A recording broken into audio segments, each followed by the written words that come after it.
right there is the point where the pilot flying would normally bring the airplane up to about 12 degrees nose up.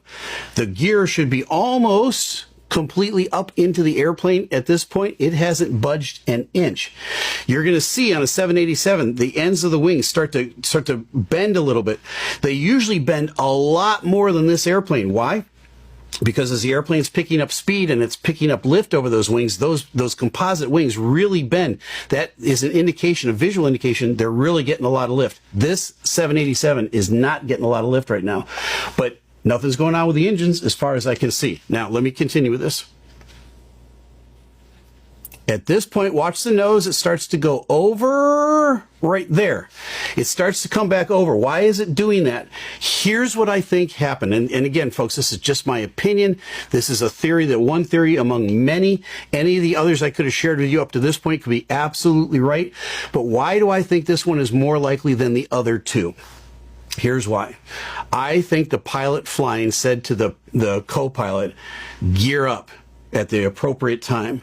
I think the co-pilot grabbed the flap handle and raised the flaps instead of the gear.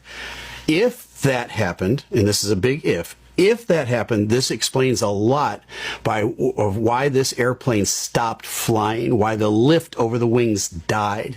Because at that point now, the flaps are retracting, all that extra lift you're producing in the wings goes away. You're already slow, you already got the power pushed up all the way. This airplane's as heavy as it's ever going to be in this flight, and you still got those great big landing gear out there producing all sorts of drag.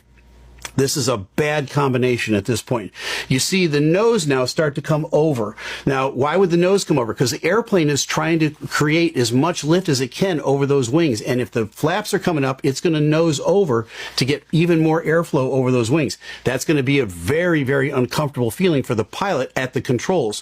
Why? Because he's losing airspeed and he's going to begin to lose altitude now.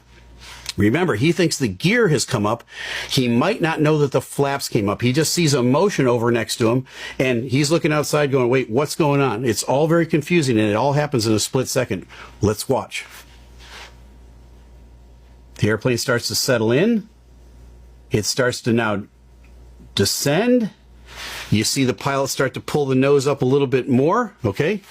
As he's getting closer to the ground, he's probably got the power pushed up all he can, and now I think he's going to get into a power on stall.